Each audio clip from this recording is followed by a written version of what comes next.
Okay, welcome to Empowering Africa. Today we have two special guests, a special couple, Regina and Chandler Bettis.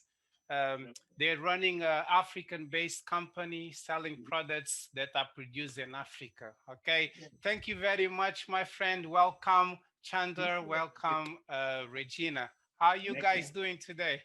Doing Doing very good, good. doing good, very good. Thank Yeah. you. Okay, so thank you very much for giving me your time to be here today. So the reason why I ask you for this interview is for you to share your journey. Mhm. The journey of importing products from Africa Mhm. and selling the products to customers in America, and Yes. also, like your journey, like your experience, and how other people could help learn from you as well. So I've written down some questions I'm going to be asking you. So the first thing I want to ask you is, why did you choose Africa? Why did you choose to start a business around Africa? Okay. So I guess I'll start off first. Ever since I was a little girl, living in America, you always find a piece that is missing from you that you can relate back to Africa. And with me growing up, I always wanted to go to Africa. I always needed to go back to see what was there in order for me to understand what's here. So one year, my husband basically surprised me with a trip to Africa. And Oh, the first trip that we went to was going to Ghana. But the only reason why we ended up in Ghana is because of a church member of ours that attends our church. Mhm. He is yeah. from Ghana and he became our host.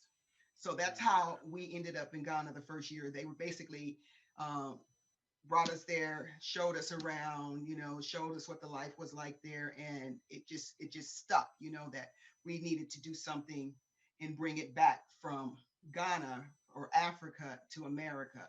And Yeah. so I'm gonna let my husband So speak on the second half. so then that was the first trip was in Hmm. 2018, Hmm. and it was just purely a vacation. I was watching television one day and saw a movie, and there was a specific scene in the movie where the lady returned back to the continent. Um, she was a former slave, and there was a scene on the beach where she arrived back on the continent. Um, and then it struck me um, that that is where my wife and I should go.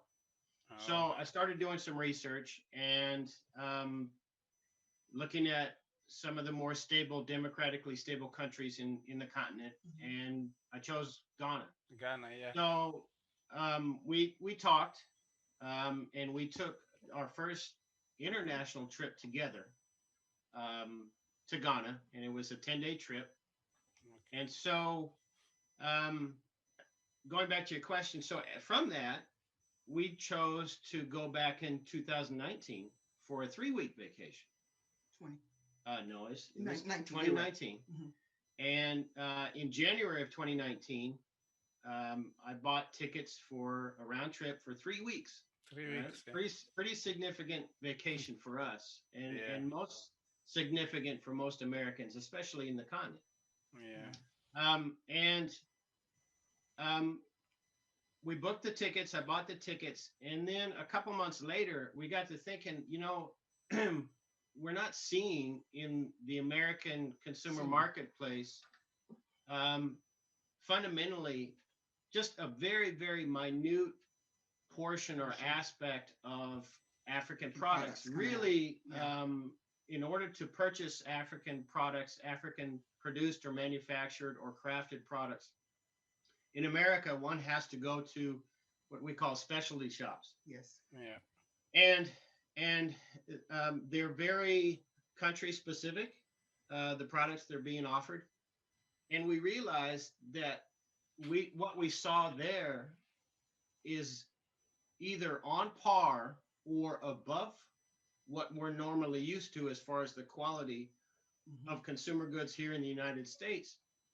And we got to talking. Well, fast forward to July of 2019, we actually officially formed and established Sankofa Imports on July 15th of 2019. And at that point, it turned into from a vacation, a 3-week vacation, Question, yeah. into a business trip, Business trip. Yeah. just like that. Yeah. And that's how we got started.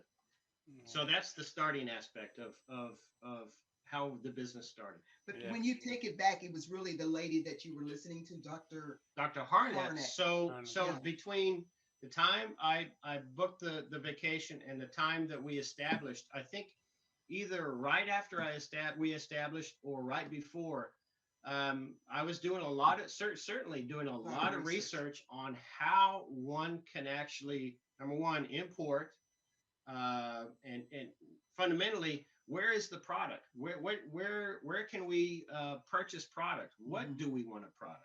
Or what do we want to sell as far as the consumers' goods are concerned in America? Yeah. And I happened upon Dr. Harnett. That I thought to myself, I can do this. I don't need. I Hmm. can do this. And sure enough, I spent more time researching, and we finally galvanized the categories of products that we Hmm. wanted to import. So Yeah. that's how it started with Dr. Yeah. Harnett. And So, yeah, sorry, just before we go into the business, I wanted to know, like, what was your first experience of Africa? You know, like the first time you went to Ghana, what was it like for you too? Like When the we first, people, the food, what was your experience? yeah. So I'll start off and say by the first time that we went there, we got off the plane. It was unbelievable. yeah, Just coming into the airport and seeing miles and miles and miles and miles of Africa, and I was like, I was so amazed. But to be on ground around the people and the atmosphere, it was very rich to me. You know, there was Yeah. things that I seen there that they can America, unless you go, will never understand that the fruit of everyone's labor there. They're so wealthy, and I'm not talking about wealthy as it goes for structure not money. or money, but just within the people themselves, Hmm. Yeah. and that they're so motivating to get you to get out there and do whatever it is you need to do, Hmm. by seeing the simplest things out there. Like when we come here, when we live in America, we have the children here don't realize the benefits that they have here. And I'm not saying that the children there are less fortunate. It's just a different vibe, a different understanding of life, you know. Hmm. And it just opened my eyes up to a whole new world of, you know, And you felt welcome. beauty. Did you feel Yes, Yes. welcome? very welcome. Very Yes. welcome. Yeah. So for her and for me personally, Hmm. when I got there, it was very it was very peaceful. I Yes, felt very very peaceful, at peace and very comfortable. comfortable. Hmm. It was just so relaxing to Yeah. me. Yeah. And just like my wife said, coming in above Accra and looking at the miles and miles of city, Wow. it's just amazing. And Hmm. so, as she stated earlier, um, you know, yeah, the first trip, it was unbeknownst to one of our deacons in our church who is from Ghana. He's also a U.S. Army veteran. He was born in Ghana. He was raised in Ghana. Yeah. He became a U.S. citizen. He served 20 years in the Army. Um, and again, Powerful. unbeknownst to him, that was our first vacation. And he said, "Hey, let me host you." And so he somewhat facilitated much of what we did, either directly or indirectly, with his brother. So it ended up his brother was basically his brother drove us around wherever we Hmm. wanted to go for the whole 10 days. Hmm. He recommended us resorts and hotels, places to stay at, places not to stay at. Yeah. And we took advantage of his Hmm. advice, Hmm. and that was the best thing that we could have ever done, is to have a guide when we went there, somebody who knows the lay of the land, somebody who's in touch with somebody who they know there, Hmm. and it was perfect. It was great. Yes. Yep. Yeah, it's good to visit Africa, to go to Africa, you know. Yeah. Very I blessed. was born in Cape Verde Islands, but I've lived most of my life in Europe, in Portugal, and also in the Wow. UK, like Mhm. United Kingdom, you know. So, like, after how many? After almost, like, the last time I was there was 4 years ago, but Hmm. I had a gap over like 13, yeah, 13, 14 years. I didn't go Wow. back home. Yeah, Yeah. and When I was there, I felt at home. I felt because when I went there, I went to see family. I went to see my mom. So I Hmm. felt really at home. I felt like I was in a five-star hotel. Yeah. Yes. And but the one of my greatest experiences was when, because Cape Verde is small islands, when I Hmm. moved to a different island, I met someone who was a guide, and the guy showed me everything around, and the experience was so different when you go with someone who knows the place, Yes. So, Yeah.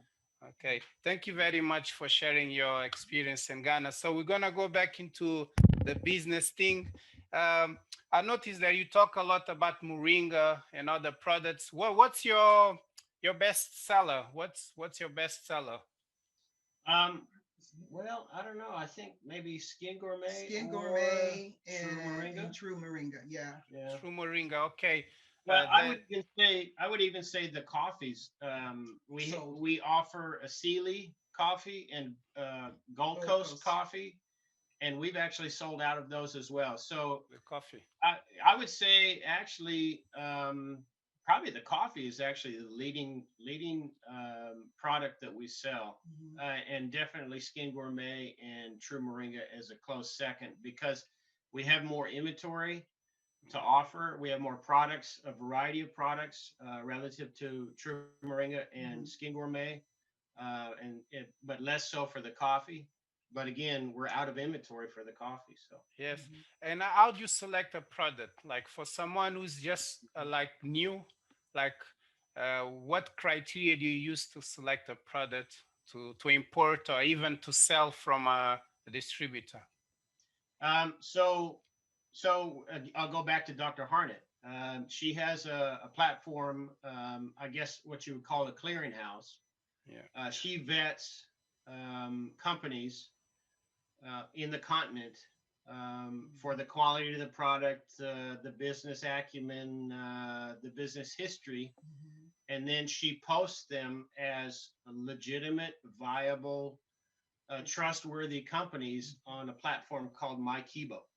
So that's where I started. I think MyKibo was on. I'm sorry, True Moringa, Kaime, Sealy, Gold Coast Roasters, and I think there was one other product that was on MyKibo, offered on MyKibo, and that's another method by which we actually chose the products. The other method, the secondary method was me just doing a lot of research. Research. I Hmm. think I went through. There's a couple of government agencies, Ghana government agencies That we list that there. promote small Business. businesses Hmm. in Ghana, and they have a variety of categories. And so fundamentally, we agreed between the two of us after we established that we would offer to the American consumer fundamentally four product Product. Yeah. categories: Hmm. women's fashion accessories, coffee and tea, Hmm. home decor items, and natural skincare product. So certainly the products that she had on my Kibo fit. And then the other products I did research on, and we agreed that we would offer those companies as well. So, Okay. Uh, so the next questions, yeah, I think is gonna be one of the most important questions because mm, it's the steps. Like when you think about products, you contact the mhm, supplier, you import the product, you find your way to sell it. I wanted you just like in a few minutes, like explain, like even for one of the products or your coffee or the skin product, like the process of you selected, okay, I'm going with coffee. mhm, Well, what's the next step? Then next step mhm. until the customer.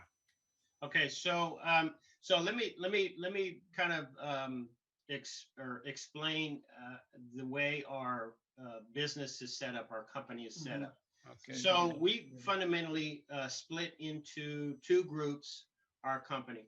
So I perform all the tasks and the duties that are necessary relative to The vendors. looking at possible products, choosing suppliers, Yeah. reaching out to suppliers, starting a good fundamental relationship with our suppliers, uh, asking for wholesale price list, product description, etc. So depending upon if it's skincare or any type of food products, coffee or tea, my next question for that company is, are you registered with your country's FDA?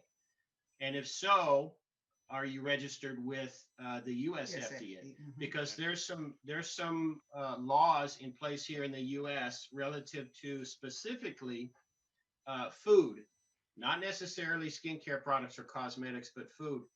Um, for us to import any type of food outside of the US, that food producer or manufacturer has to be registered not only with their FDA, but also with the US Yes, FDA. mhm. Yes. So if they're not, I can offer them uh, for a structured price fee, a tiered fee, uh, for them to, I can offer them a registration. I will register them with the US FDA, which allows, it opens up a greater possibility, a window of sales for them, Yeah, a mhm. completely different marketplace Yeah. for them, not just to sell to us, but other businesses, other wholesale purchasers here in the U.S. US, mhm. So it's a win-win. We get to import their product legally by the laws of the United States, and they are open up to a much wider, broader market here in the U.S. Mhm. So with cosmetics, they do not necessarily have to be registered with the U.S. FDA. It's an option for them, but they must be registered with their country's FDA. FDA. Mhm. So, So just a second, Chandler. So after you okay, select the product, you make sure the product, the company, the yeah, quality is registered with your yeah, own, the similar department in America. Yeah, Yes. correct. that's Mhm. it's really important. Yes. Yes, it is Okay. because if they're not, as far as food is concerned, and if we import it, number one, we're responsible for that food, and if Mhm. we Okay. sell it, and if it doesn't not meet the laws of the United States, we're held liable Yeah. for anything that goes wrong with that food, with that person. Much less we can't even sell it unless Yeah. it's registered, unless that company is registered with the FDA if they're Mhm. selling food or if they're Yes. producing food. Okay, so what's the next steps after you know the product? You are, it's legally, you can import the product to America. All the paperwork is okay. You know, Yes. like the first thing you do you send them like an email or you call them? How do you do your process? Like, of, Well, so in this Okay. process, we're still in what I'm considered the front end of Process. this process. I yeah, own the front end, she owns the back end. Um, so we've established that relationship. We've agreed, my wife and I, based upon the wholesale price list that they've sent us via Mhm. yeah, email and in some cases WhatsApp, because what's up? WhatsApp is very popular in the continent. Continent. Not Mhm. so much in the States. Email is more the communication tool that we use here. But fundamentally, we receive the same information. Mhm. My wife and I agree upon the product. We agree upon the price. Price. Mhm. And at that point, I reach out to the supplier with the purchase order agreement with the actual product that we want. Yeah, Um, we send it to them. There's a bit of negotiation here, and this is where it gets, I don't want to say sticky or tricky, but it's squishy, let's put it that Mhm. way, because one supplier might not necessarily have the same lead time as another. Another supplier. So another, Yeah. it's okay, very, very difficult to determine ultimately when all of our suppliers are available for our freight forwarder in Ghana to be able Be able to to take pick up. possession of that those purchase or that the inventory. order. Okay, So we like to specifically, I personally, because again, I'm managing all departments within what I call the back end of the business. The front end. Well, I call it the back end. Okay. I'll call her the front end. yeah, it's okay. So so at that point, yeah, we determine when all of the suppliers' products are ready for pickup. And like I said, that's a bit squishy, where one lead time might be 2 weeks, another lead time might be today. Today. It's Today, ready for yeah, pickup, Two or right? 3 weeks. Or a month for that matter. So uh, again, I deal with all that. I get in contact our freight forwarder. Our freight forwarder that we signed our first contract with in Ghana is a gentleman by the name of Edom, and his company is called Swiftly. Mhm. He's a young entrepreneur, a young business owner. He has a staff there in Accra. He also has field offices. He has one. I think he has one field office in Nigeria, and I think he has one in Kenya Kenya. as well. Mhm. Kenya. But Okay. yeah, but nonetheless, um, he handles all of our freight, our shipping. So So I deal with. can I ask you, sorry to interrupt, like your first order, like, usually they say like one of the, like the first order, like the first samples or the first shipment sometimes is what puts people off Mhm. because you have to spend a lot of money for small, samples. Yes. Sometimes you buy something for 50 pound, $50, and the flight, like the shipping will cost you 200 or $300. So like, how did you handle it? Did you buy like large quantities, or you went with samples? No. Well, we never went with samples. Mm-mm. Okay. So let me tell you this. The reason we never went with samples is because our business model is certainly different than, I would say, um, 92% of our competitors, and we Yeah. have only approximately 11 or 12 competitors here in the US that I consider competitors, Mhm. one or two of which are major. So um, our business model is set up such that we go and visit all of our Suppliers. suppliers face to face. Face to Yeah. face, Hence yeah. the reason for our second Second trip. trip, which turned into our business trip. I set it up from the time that I actually sent out the purchase orders to all 12 companies, 12 suppliers, Before we went there. and we agreed to purchase. I made a down payment on our purchases, with the agreement that once we received the inventory, the freight, and after we inventoried it, and it was copacetic to the purchase agreement, that we Mhm. would remit the remaining portion, or the 50% of the purchased product. So that took place. That initial purchase took place in November of 2019. Mhm. 19, okay. So now, mind you, our trip was in December of 2019. So we're really purchasing blind, so to speak, Yeah. uh, Product. vis-a-vis our business model. We Mhm. had not yet met them in person. But again, that's what sets us apart from our competitors. Yeah. We want to know what they do, how they do, where they do, and why they do what they do. We want to taste, smell, touch, and see What it what is. we're purchasing. Mhm. It's Something I noticed, you guys move fast and you go with your heart, yeah, You don't Right. stay researching. You make a decision and you just go. And the That's only what I reason why, notice. yeah, but the only reason why the decision was made is because we trust in the Lord. The yes, Yeah. Lord directed the path, and He said, "Follow me." So what we did is we basically followed Him. We trust Following, Him yeah, yeah. to lead us to the direction that He had us to go. So when we got there, we went to our trip. We met with our 12 suppliers. We actually went Yeah. there from the time we got off the plane. yep. For the first 2 weeks, we were meeting with suppliers. Like, So it was We a was basically yeah, going over our purchase orders with them to make sure that our product was what we wanted. yeah, We wanted to see yeah, the quality and everything. So that's I what we saw I saw the post on Facebook, like yeah, you yeah, guys sitting with the people from True Moringa and the yeah. other yeah, one as well. Yeah, yeah. So yes. Yeah, I so s- we got there. I think it was just a little after midnight on Saturday night, so Hmm. basically Sunday morning. mm, And our flight was about 4 hours late. Our first business meeting was Hmm. on Sunday at the Labadi Beach Hotel in Accra, Hmm. with Anita of Oye Handbags. Hmm. She was doing a market there. It was pretty informal. We met Anita, our very first supplier, and we talked. We didn't necessarily go to the workshop per se, but we met her face to face. We talked with her. Hmm. We touched the product that we purchased, some of the product we purchased. Hmm. Um, and then Monday, we hit the ground running. Two business meetings every Every day, day.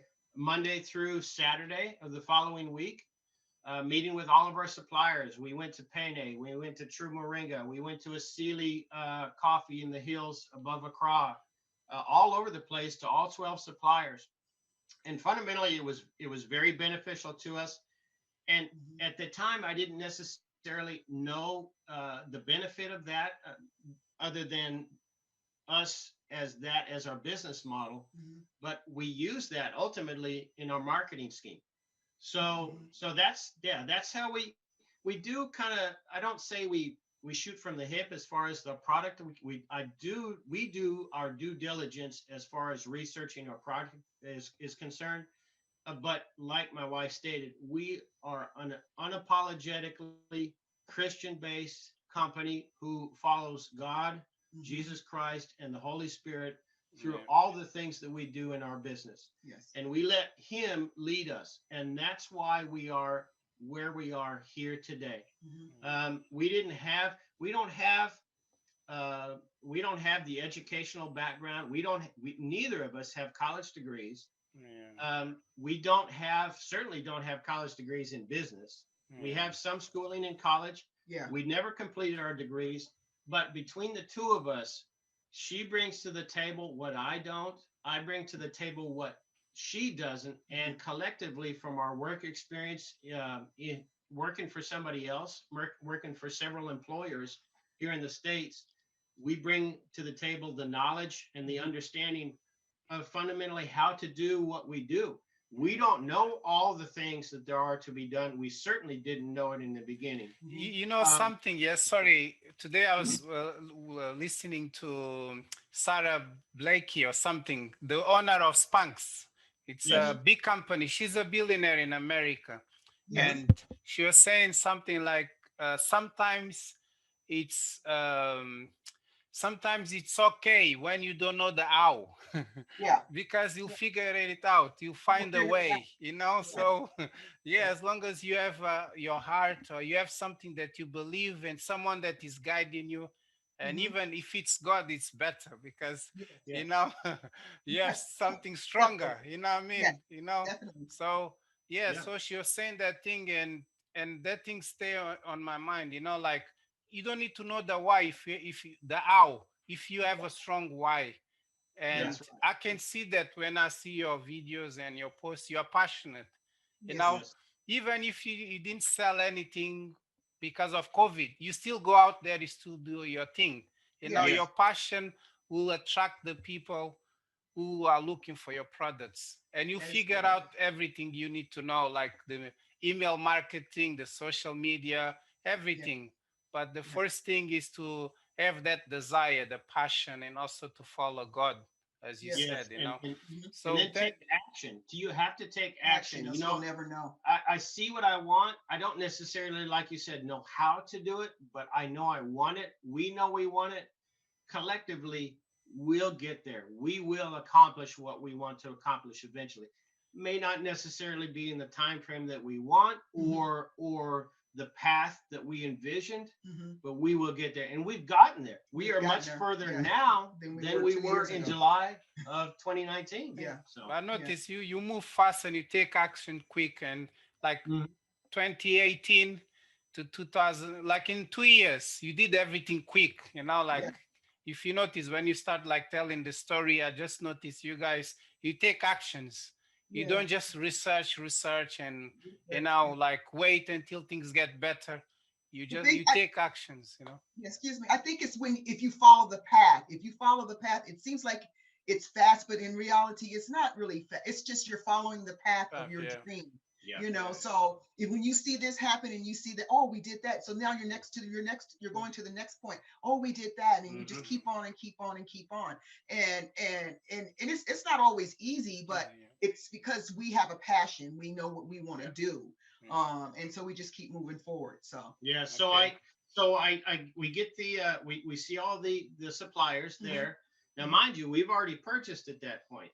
So Yeah. again, I'm in charge of new suppliers. I'm in charge of international freight. mhm, I run again, we have many departments in our company, but guess what? The It's just only us two two. employees are us. Yeah. So we're not only CEO. we're not only owners of the company, we're not only managers of, I don't know how many, we have 13 or 14 different departments, Departments. maybe more in our company. We are both of us are managers of many, many departments in our company. Hmm. And we're also the employees of the company. So we hold fundamentally three titles in our company, and that's just us. And this is what we do. So again, I'm in charge of international freight. I'm in charge of dealing with the US FDA. I'm in charge of dealing with the freight forwarder, purchasing, customs. I'm in charge of clearing customs here in the United States. How do you do it? Like once your products get to America, like Mhm. imagine the coffee or moringa, what's the process like? Can you explain like in a few? Explain him to him like the container, how we do the Yeah. containers and this. So I don't know if the audience will be aware of this, but more is less. More weight and volume It's less is cost. costs less per unit fundamentally. So we certainly did not have in our first purchase enough inventory, enough product to fill up one shipping container by no stretch of the imagination. Yeah. And I would say that if you do a ratio, I would say our total cost of inventory and freight, and now freight also is inclusive of what Adam charged us for his services, not just the shipping aspect of it, but Yeah. his services, as well as our customs broker here in the United States. We So you have someone to clear the goods once they get to yes, America. And yes. Yeah, I provide all the information to the customs broker, and we have a contract with the customs broker to do that for us. They've been in business for 30, 40 some odd years. So very, very knowledgeable, trustworthy. Adam is trustworthy as a freight forwarder. He is young. He's young and he's a new business owner, but he's very knowledgeable and very honest. That's key. You have to determine if the people you're working with are fundamentally honest. And if I don't get that vibe, if my wife doesn't get that vibe, we back off and Yeah. we wash our see, hands. Chandler, can I ask you something? Because this stuff you just sharing, there's so much value in it. So I wanted if you can just in simple steps, you Mhm. can just explain, because I want to bring value to people who are thinking about doing what you already done. Yeah. So like you chosen the product and you have the guy in Ghana.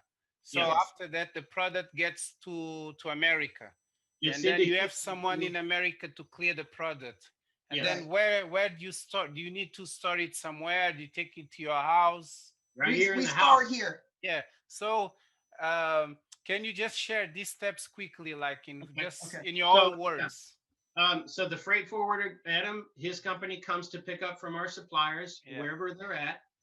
They take possession of it. They book an ocean freighter. It gets loaded into crates. Gets put in a container. Mhm. Container on the ship. The ship sails to America, the port of choice that we choose. Mhm. Last time we went through Houston. We're probably going to end up going through Philadelphia port next time. It's a bit more, it's direct, it's cheaper, it's less expensive. Once that's the case, there's some communication in the background that don't take place between myself and the other entity. There are two entities. They will actually talk amongst themselves. Themselves. Okay. So On the Adam shipment here. will talk to our customs broker here in the United States. Adam will say, okay, the ship has left port. There's a security filing that needs to be done by our customs broker. He does that. The ship gets into port. It gets the product or any imports into the United States certainly have the possibility of being inspected, right? Yeah. There's a percentage. We were told by our customs broker that more than likely it would be pulled and inspected for validity, for accuracy of the paperwork, etc. It was never done. That's okay. That's fine because it gets to us quicker. All right. So there's less of a delay. We set up the freight such that what we call door to door. and it's Good X God. works, meaning to say that um, all I want our suppliers to do is manufacture, craft, or produce the product and make it available to our For freight forwarder for pickup. pickup. And that's all they do. All I want our freight forwarder to do is to make sure that they pick it up and they get it to our door. And that's quite a process, right? Mhm. Because he has to work with the customs broker. So the customs broker facilitates the clearing of customs, regardless of whether it's pulled or not. It continues its travel to our doorstep because this is our home, is our place of business. The volume for which we actually purchased is not so significant that we have to store it somewhere else. So it stays behind us. Some of our inventory is in the closet back here behind us in our home. Okay. Um, and that's it. So that's when my wife takes over and she does the back end of the process, Mhm. and that's Okay. where she takes over. Yeah. Okay. So that's how it goes. Thank you very much. Okay, because that, like that, those steps are really important, Mhm. because sometimes, like you want to import something, or you have an idea, but Hmm. when you put it into practice, Mhm. you're gonna have some challenges. Yes. Hmm. So if someone tells you ahead about what's going to happen, you'll know how to plan it. So thank you very much for sharing that bit, Chandler. And Yes. like now we're going into challenges. Like when you start a new business, a new industry, something new, what's some like two or three challenges that you faced in the beginning or during your business as importers, as business owners selling African products? Can you share like one or two challenges that you have faced? So maybe in the back end of the process, she handles all the Inventory. inventory. She inventories. Yeah, She ships to the customers who purchase the product. She keeps our books, Keep the books. and I also do the marketing and the website. But maybe you can share some. I have some challenges. I'll just wait till she. I think one of the challenges for both of us was we created our own website. yeah, So we had to do everything from the back end, from taking pictures, loading the pictures, um, putting the descriptions in the system for our web page. That was a task in itself. We were doing our own pictures. We didn't hire anybody to do any of our work. We did it all ourselves. yeah, And it was kind of tedious because you had to put the inventory in, then you have to do the counts, and it was just going back and forth, making sure the pictures line up the correct yeah. way. I have a certain way, he has a certain way. So that was the challenge for me.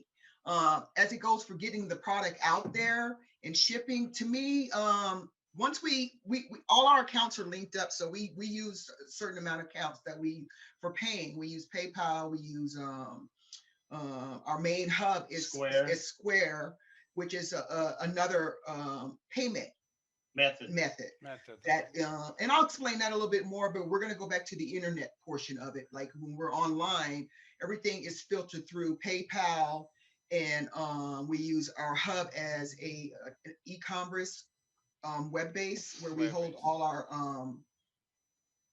what am I trying to say? So Yeah, so I know we're getting away from the challenge challenge question, question. but Yeah, real briefly, we import No, we Chandler, just a second. The huh? IT stuff is a big challenge as well. yeah. Yeah, Because, yeah, yeah. Okay. So Okay. yeah, that is a challenge. We shop for two or three platforms: Hmm.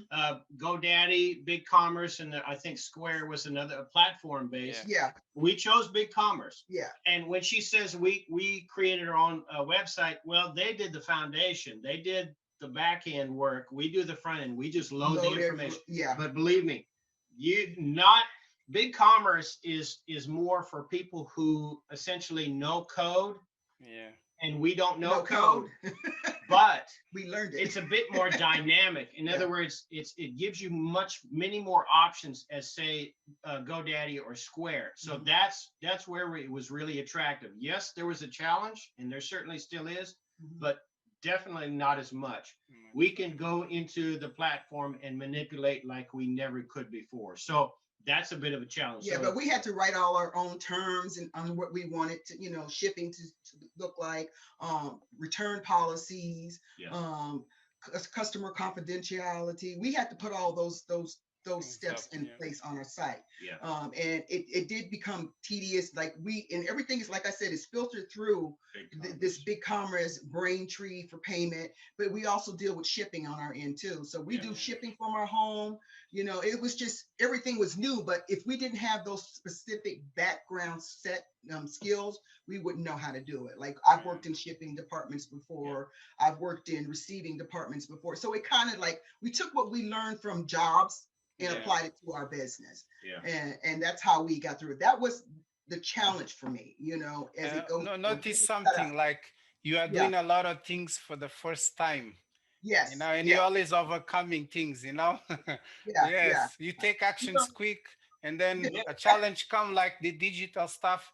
Yeah. It's a big challenge for everyone. Yeah. If you're not into much digital things, if you never build a website before and you want to build the e-commerce, it's Mhm. hard. It's not Yeah. easy. It is. And you Yeah. overcome it. You have your website. It doesn't need to be like Amazing. perfect, but as long as Yeah. people can go there and buy it, that's the main thing. Exactly. Yeah. And Later Yeah. you can improve it, you can do whatever you want, but at least for now you done Yes. it, so Yeah, you touch on something though. I need to pass on to people that not everybody, certainly nobody, the only two people that know our mistakes in our business are It's my us. wife and I. Yeah. Nobody else No. knows our mistakes. And so if people are thinking that, man, I'm doing this wrong, well, guess what? You're the only person That knows that you're doing thinks you're doing it wrong or did it wrong, and nobody else knows. You don't have to answer to anybody else. yeah. You're not held accountable to anybody else. Nobody else needs to know your mistakes, your your hiccups, any challenges. You only know that. So what other business owners or what consumers see is the glossy, really nice stuff, but they don't know the work behind it. problems and the work and the failures behind it. We have had many failures, and we're still working through issues that people don't know of, Mhm. and we don't want them to know of. But we know the only way that we can progress is to fix those problems. And keep People going. don't know that, but that's okay. That's just part of managing and owning and running your own company. Only you know your own mistakes. Nobody else does. When you're an entrepreneur, you're always working. You're always working. You're always Yep. trying to see what we can do to better our business. You're on the job. You're on the clock 24/7. So And that's how we look at it. and you asked for challenges Mhm. personally. So she's talking from what she manages in our company. From me personally, so we're going into our second business, what I call a second business cycle. Mhm. I define our business cycles as from the time I reach out to a supplier, whether it's new or an existing supplier, to fast forward to where we make that new purchase product available to the consumer on the website. So that's I consider that one business cycle. We're entering into another. Mhm. I've reached out to 15 new suppliers In Ghana. right now in Ghana, 9 or 10 of which we're going to purchase from. And so for me, a challenge, one of the continuous challenges that I have is communicating with suppliers. Everybody communicates differently. Different. And I'm not talking about a language barrier. I'm talking about the importance of communication B2B.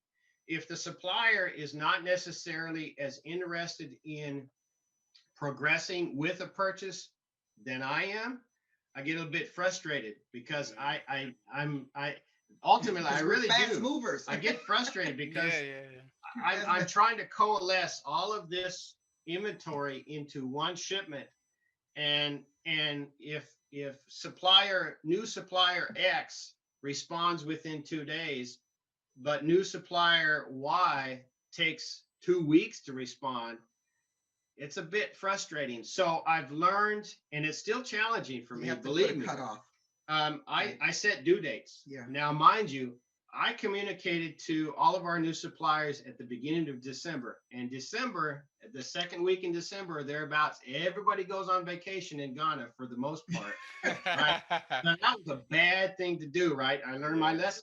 That won't That's a happen new again. something you learn, and then And you go from there. and they don't typically return until about mid-January. So I had to send a second email to all of my new research suppliers that we wanted To do to business with. purchase Mhm. product with. Look, there's a deadline. You got to give me this information by the 15th. And then we gain traction. We move. So there's a bit of a challenge as far as just because I think something is important doesn't necessarily mean that the other Yeah, person different. thinks Culture, it's yes, important. yes.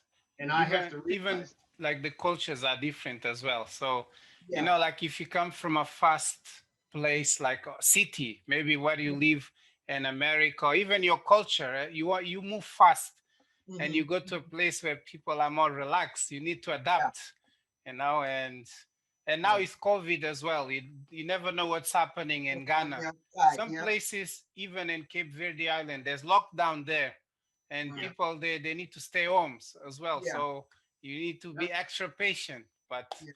but Yeah. still you another, also have your business, and yeah, you have to yeah, look for people who want to do business no Yes. matter Yes. what. So Mhm. another challenge. My second and last fundamental challenge is I still work a full-time job. My wife she retired last year. Mhm. We decided that she's going to retire early, so to speak. So she's no longer working for anybody else. I still am employed Full time. Yeah. full time. So a challenge for me is uh, the list of the to-do list just grows and grows. It'll shrink from time to time, but it'll grow and grow and grow. And so I get up. That's a challenge to get stuff done because 5 days out of the week I'm going to work. Mhm. But really, I get up in the morning. I work for our business. Then I go to work. Mhm. Then I come home. Then I work Work for for our the business. business. Yeah. I go to sleep, and I do that 5 days a week. Yeah. And then on the weekends, I work for the I business. work for the business a Yeah. bit, a little bit of relax, Yeah. but that's okay. I like that. That's all right. But the challenge for me is to if I gain traction to kind of shrink that to-do list, man, I'm very, very happy. Mhm. I felt I've really made progress for however long it took. But the challenge is just keeping that to-do list smaller than bigger. Mhm. It's big. Mhm. There's many also, things like out a there. good idea is to delegate something, like if I you can't delegate to her. no, not to her, but to another person, even if it's a few hours a week, something, like Yeah. um I know some of the things may cost money and stuff, but like thinking sometimes if you start sharing your vision, you can find people even People that do it can for help you free. True. Yes. in without you even having to pay them straight away, Yeah. so True. Yeah. it's just an idea. And like another something else I want to say, like all these things you are saying, Chandler, the greatest the beautiful thing is that you're doing the business with someone you love. Yeah. So Yeah. it's not just work or business, it's like Yeah. like you know what I mean. So even though you come from work, you go to business, you're doing Mhm. business with your partner, with the love of Yes. your life. So it's True. I think like it's I wish every business person could say that as well. That like imagine you come from work and you still spend time with someone you love, and you're Mhm. doing something together, something that both of you enjoy. You know what I mean? Yeah. Yeah. So Yeah. yeah, I just wanted to share that. So we're gonna go into two topics, like more relaxed and also things that you guys enjoy doing. The first thing I wanted to ask you, who is your ideal client or ideal customer of your products? Just the consumer in general. Anybody that's you So know. demographically Yeah. speaking, or how do you mean? Now, if you had to describe like your avatar of your product, like the person that buys your skin product, the person that buys your coffee, why Mhm. they buy that coffee? They have so many selections in America, like why why would someone buy from you? That ideal person, Yeah. who is that Mhm. person? Like Well, It's a imagine real process. Yeah. her name is Anne, and why, who is Anne to you, like the characteristics, and or even why would she buy from you, like. Well, I would Say, say, okay, why is different than who, and I'll take it from the perspective of why. Okay. Why is because we consumers, offer yeah. product that fundamentally only 12 of our competitors maybe is Mhm. key, because in many cases fundamentally we have about 85% market share of what we offer the American consumer. So that's why we Mhm. have a good hold on market Market share share. as Mhm. far as uh, offering to the American consumer. We why Another reason why is because we make it interesting and intriguing, maybe attractive, I don't know, but interesting and intriguing, Mhm. because rarely do you hear of skincare, Where the good quality, quality. Mhm. above world class, natural skincare products from Africa. Africa. So that's why people purchase it. Yeah. Rarely do people hear of West African coffee beans, Being sold as in. opposed to Ethiopian, Kenyan, other areas, Mhm. eastern areas of the continent. Um, we make available to the American consumer West African coffee. Mhm. Nobody else does. And I think with the consumers here is that because we actually went out there and visit our suppliers Yeah. and we have video, like when we do any type of events or anything, they can actually see that video of us with our suppliers and talking to them Yeah. about the product. So I think that's another way, another reason why they seem to be drawn in Yeah. to what we're doing. And who I would say, so initially I focused on uh, men and women Mhm. aged 25 to about The 45, demographics, yeah. for as far as our target marketing target market. Hmm. There are certain areas of the United States that are what I believe are more desirable for our product. They have a greater desire for our product, so Hmm. I target that. Um, ideal customer fundamentally is predominantly women. Yeah. To be honest, women, and I knew that going into this because of our categories, our product that we offer. I think it's more attractive to women than men. Hmm. That's changing It's getting with ready to our change. new inventory, with our new suppliers. Prayerfully, if the Lord says the same, we'll make that attractive to men. We're offering More more, men. a broader category of products that are tailored specifically for men. Hmm. And so we hope that that kind of changes that. But young women, um, young African American women, um, Women in general, because yeah, I think that I women in think it's general. changing the It way is. things are here in America. Yeah. People are starting to see they're starting to want more natural products that originate from Africa. Yes. So it's starting to filter in. Yep. Not a big flow, but it's just it's changing. The dynamics is changing. So I Yep. think that's what it is too. Mhm. That we're getting them drawn in. Yep. Okay. So like now I think this is one of your favorite topics, your pop-up events, the marketing outside, meeting people and stuff. Because I Mhm. know I see your videos, you seem so passionate and you enjoying yourself. So I Mhm. wanted you to touch on that bit. When it comes to marketing your product, like what is your marketing strategy? And like I would like you also to talk about the pop-up events. Like I think they've been a success for you, those events. Like I Yeah, for the guess. most part. Yeah, I think we've done one, two, three, four, five events so far. And yeah, and this During year we're COVID, yeah, during COVID. Yeah. so COVID has been good to some people and COVID has been bad for some people. It has kept us steady, Yeah. and where we're still generating money. But the reason how we got into the pop-ups is because although the market was everything was slowing down online, we decided, well, why don't we just do a couple of market events, and it ended up being successful for us. So we do this year we're doing two events each month starting in For the most part. February, and we're booked all the way until June or July. July. of this year, just doing those two events. Mhm. It just each month, it's just another way to market yourself, to get the To sell product the out there, product. you know. And then you get to float your business cards around, and then people will, they what they like is that you're online. So if you got a family member that lives over in Detroit, but there's a person here that likes that product, they can, you know, say, hey, go online and order it, blah blah blah blah blah, spread the word.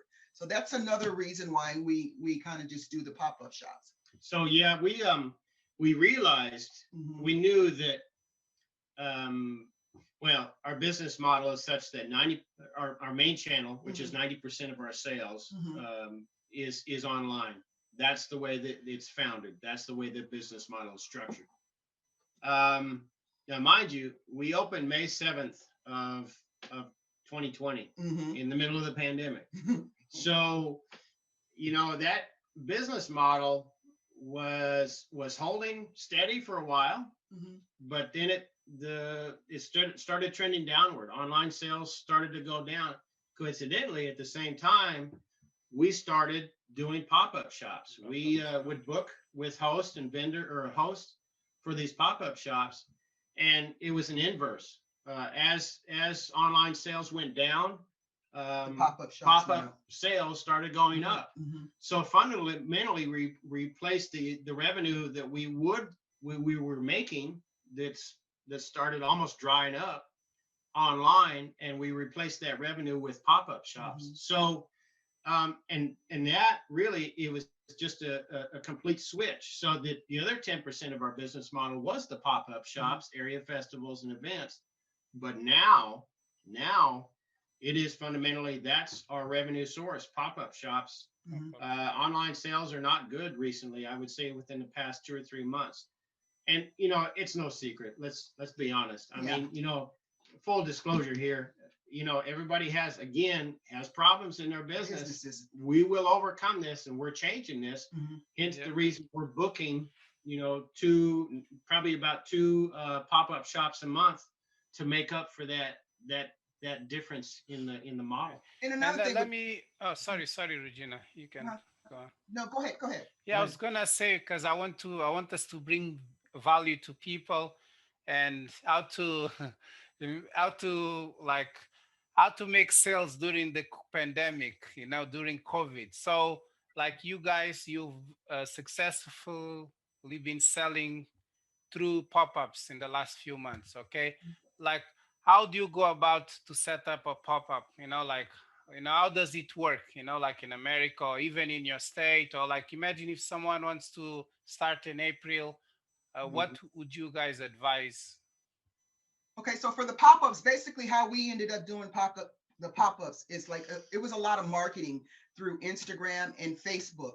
So basically your friends start seeing what you're posting, right? Yeah. Their friends start seeing, and the word gets around to somebody mentions a pop-up, somebody who's going to have an event, and say, hey, we need certain amount of vendors to come out and support this event.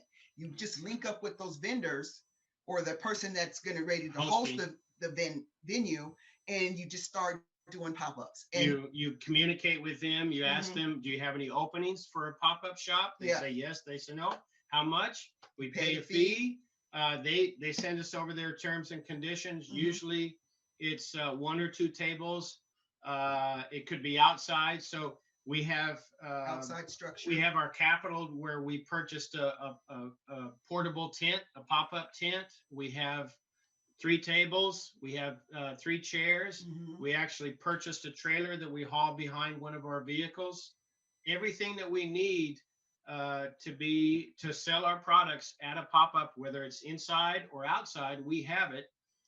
We pay the fee. We schedule it. We show up about 2 hours early to set up. That's typical. That's what they allow. We set up. The venue takes place over 4 or 5 hours. We sell product. And then we've established that relationship with that host. She sends us a calendar, say, hey, I've got 5 events over the next 4 months. Do you want to be a part of this? Participate. Yeah. Yes, no. And then Mhm. we just keep going. And another So, way you can market yourself too is that every city in every state has events happening, yep. and they list those events online. So you can go in and you can look Chamber of online. Commerce. under the chamber of commerce or city events for that particular city, and it'll give you a list of all those events. All you have to do is go out, back out and contact them, and then start setting up Yep. to do an event with them. Yep. Yeah. So that's basically how we do. We just start networking, but a lot of the networking is through really Facebook and friends media. of friends of friends, social media, Instagram, TikTok, whatever, and we just put out videos and So stuff. social media has helped you a lot during Yeah. this Oh time. yeah, Yeah. fundamental. Yeah. So as far as social media is concerned, I'm in charge of marketing, and I yeah, again, time is precious.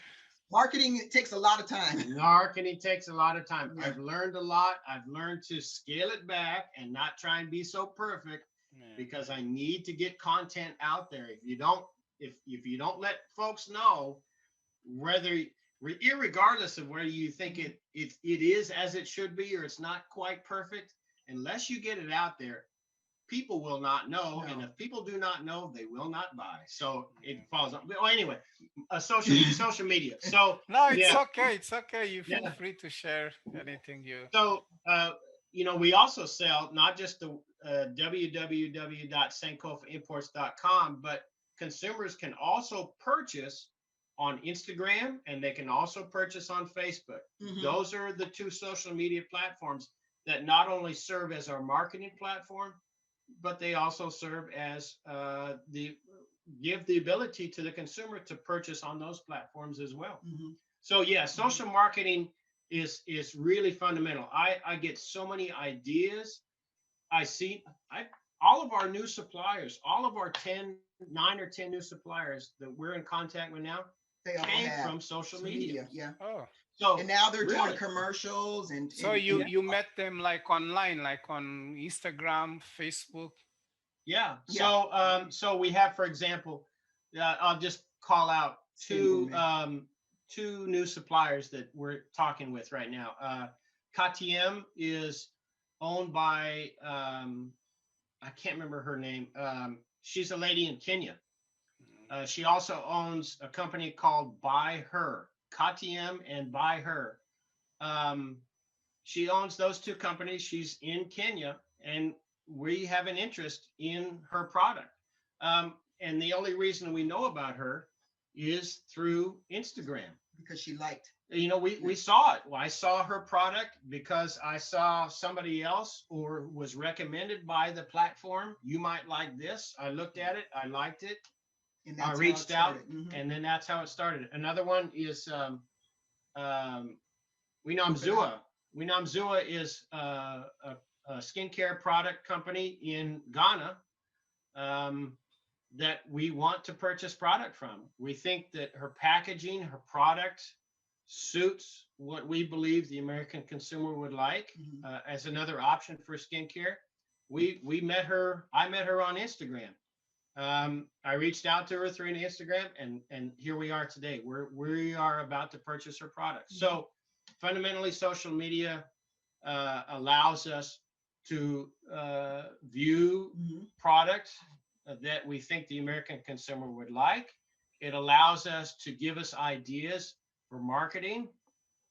It's not going to be, I'm not going to plagiarize somebody else's idea, but I like how they brought this product into the scene in their ad, or the color. I like that color. I want to use that. Or my wife, she sees friends of friends or friends who are business owners or are not, that say, look, I was just at this event and there were all these black-owned pop-up shops. And then she'll tell me, and I'll say, sure, go after it. And then she'll say, well, we're booked for this month. I said, that's fine. Let's do it. So social media is fundamentally really the cog that's in the wheel that allows us to perform our business. Yeah, that's So it. social media and pop-ups, it's your secret weapon, yeah.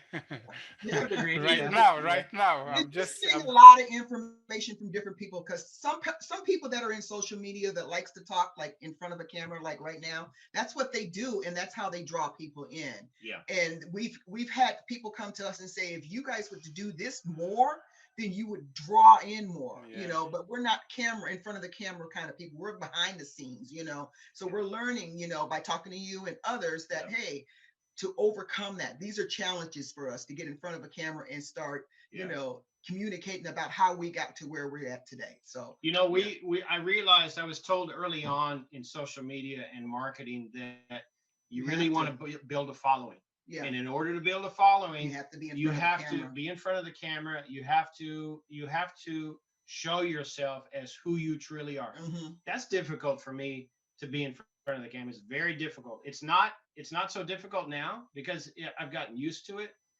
But I realized that the only way to build a broader customer base is to build a following. The Hmm. only way to build a following is to have my face in front of the camera. Now, And they say that be yourself. Yeah. Don't be anybody else. yeah, Just be who you are, you know. So that being said, I'm very self-deprecating. In other words, I don't like to draw attention to myself. I want folks to see the product. I don't yeah, want them to see me. Yeah. I really want them to see the product. But I also realize that they need to understand that I know the product, that I know what I'm selling, that hmm, I know where it's come from. And the only way to do that is to get myself in the picture, so to speak, in the hmm, video, hmm, and speak to people and communicate with people on a personal level. And I yeah, have to do that. It's See, something I'm can I say something, Chandler? You know, something, you know, like social media, like even video becomes easier when you talk about something you're passionate about and you're just sharing your story. yeah, You know, like what you did now, like you know, like if you, like we making this here, where we're having an interview, a lot of Mhm. parts of this video, there's a lot of value for to people in social media. You know yeah, what I mean? Mhm. Sometimes, you know, like you just sharing whatever you're doing, like you do, like when you go to those pop-ups.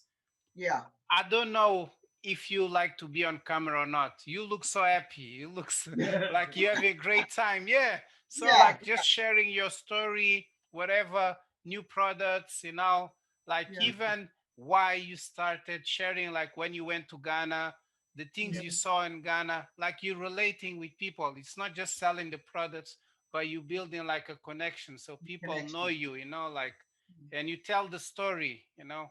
And you know what's so funny about this whole situation is that we actually have video of us going to Ghana and videotaping certain scenes and stuff. We just never put it out, you know. And I'm Yes. like, why haven't we put this stuff out? We have shipping, you know, videos of me packing and shipping the product out and this and this and that. It's just a matter of getting, you know, Time. not time. It's not.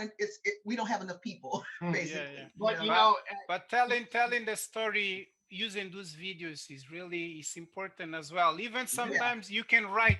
Sometimes you can have a picture and you write. yeah, And like I believe that you need to work on something that you are good already. yeah, You know, like some people they like to be on camera. So other yeah, people they like to write. So see yeah, what you like and do it. You know, like that's what I believe as well. You know, like yeah. That's It's true. true. That's true. I like to write more than I'd like to be on the camera. But you know, going back to people, I realized early on, I would say after we established and we started building the relationships with our first set of suppliers, I realized that the relationship, our relationship with business owner or as business owners to not only the suppliers but obviously the consumer is the cornerstone of any good Business. progressive business. Hmm. You if you do not seek out and attempt to start a quality good relationship with somebody Hmm. and maintain it and continue that, your business will fall flat and it will not go anywhere. There, I've learned that fundamentally Ghanaians, um, at the beginning of any conversation, will ask about your family. Hmm. How are you today? I pray, Nyame Adom, your family, by God's grace, Hmm. in the Twi language, Nyame Adom, your family is doing well today. How are you today? Hmm. I'm fine. And you? And invariably, Everyone. that's the way it starts out because How are not you? just Yeah. as a formality, but as a concern for the other individual.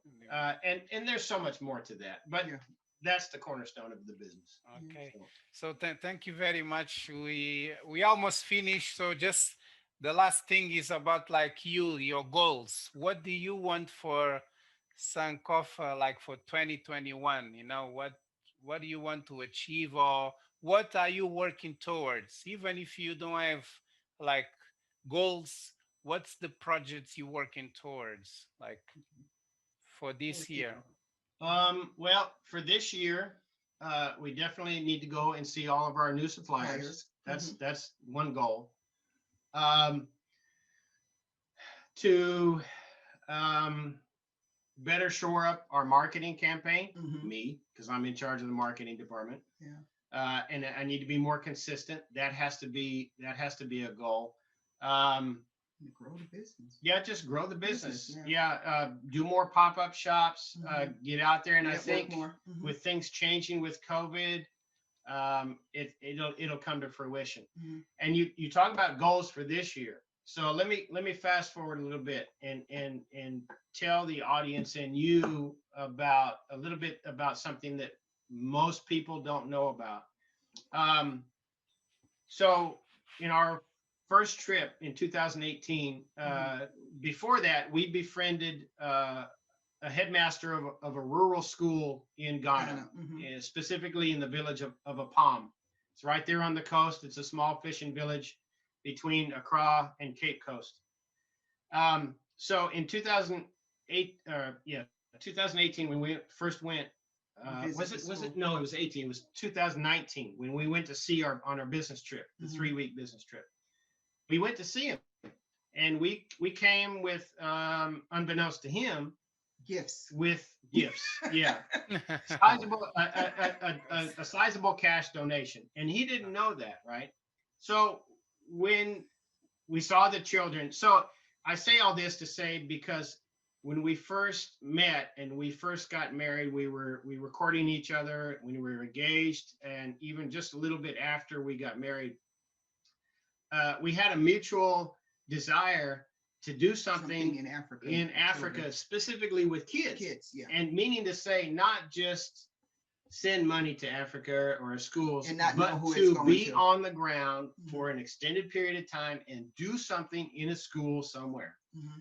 Well, and that was, so we've been married a little over 15 years. We've known each other just a little, about 20 years. Mhm. And so, mind you, so over time, that's kind of faded up until 2019. And then we realized that, you know what? We're We doing look what back and we realized we're doing what we collectively, as well as individually, had a desire for, Mhm. right? So since then, every month, um, before we opened the business, we set out and determined to give a cash donation to this school every month, and we've done that since December of 2019. Mhm. Um, we started funneling that donation through the business when we opened, Mhm. and now it's funneled through the business. It's given by Sankofa Imports to The school. the Royal Academy of Apam, the Rising Sun School of Apam, to the academy there. And so we still have this desire. We would like to, and I think it will come to fruition. We're going to establish a nonprofit here in the U.S. Mhm. with the express goal and the intent of helping schools, kids, specifically schools, um, starting out in Ghana, and prayerfully it'll branch out to other countries in the continent. Mhm. We haven't established the nonprofit yet because, again, we have our plate full at this point. But the desire is there. We've stepped through the door. We've started that process, but it's not there yet. As a result of that, the headmaster of the school, his wife, in July of 2020. Mhm. In December, his wife was pregnant, unbeknownst to us. Well, in July, she gave birth, and he named his son after me, Chandler Bettis, Oh, Unkwame, Kwaye Unkwame. Um, I can't remember. Yeah, I can't remember the middle name, but his last name is Kwaye. Yeah. So he named his son after me because he said for all that we've done for the school, and And the secondly, children, we've been there.